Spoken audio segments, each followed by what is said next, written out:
গতকাল পাবনা ফরিদপুরে কালিয়ান ঈদকে আনন্দময় করতে নারী প্রীতি ফুটবল খেলার আয়োজন করেন। উক্ত খেলায় প্রধান অতিথি আলহাজ মকবুল হোসেন এমপি, আরও উপজেলা চেয়ারম্যান অধ্যাপক গোলাম হোসেন গোলাপ এবং ইউপি চেয়ারম্যান জুয়েল রানা সহ বিভিন্ন রাজনৈতিক ব্যক্তিবর্গ উপস্থিত থাকেন।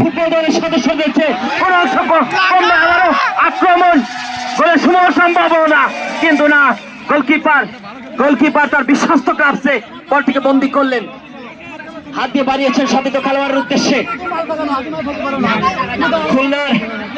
কালিয়ান নারী প্রীতি ফুটবল টুর্নামেন্টে খুলনা বিভাগীয় নারী ফুটবল দল এবং সিরাজগঞ্জ জেলার নারী ফুটবল দলের মধ্যে উক্ত টুর্নামেন্টটি অনুষ্ঠিত।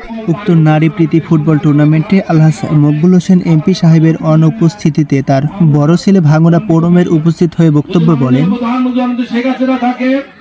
একদিন এই মেয়েরা বিশ্বকে জয় করে নিয়ে বাংলাদেশের মাথা উজ্জ্বল করবে। সিরাজগঞ্জ জেলা মহিলা ফুটবল একাদশের নারীরা 2-1 গোলের লিড নিয়ে নিয়েছে। সবশেষে ভাঙ্গুড়া পৌর মেয়র গোলাম হোসেন রাসেল সকলকে ঈদ মুবারক জানিয়ে তিনি তার বক্তব্য শেষ করেন। আমার বক্তব্য শেষ করছি। আসসালামু আলাইকুম, জয় বাংলা, জয়। এছাড়া উক্ত টুর্নামেন্টে ড্যামরা ইউপি চেয়ারম্যান জুয়েল রানা বক্তব্যে বলেন, ভাই যদি আমাদের এই মাঠ সংস্কার বাবদ কিছু অনুদান দিয়ে থাকেন, আগামী দিনে আমরা আবার সুন্দর করে এরকম একটা টুর্নামেন্ট আয়োজন করতে পারবো।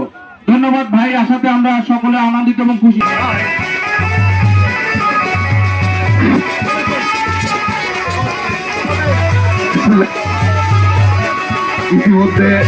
উক্ত নারী প্রীতি ফুটবল টুর্নামেন্টে 2-1 গোলের ব্যবধানে খুলনাকে পরাজিত করে সিরাজগঞ্জ নারী ফুটবল দল জয়ী হয় এবং এমপি সাহেবের ছেলে নিজে উপস্থিত থেকে দুই দলের মাঝে পুরস্কার বিতরণ করেন। শাহাদাত হোসাইন,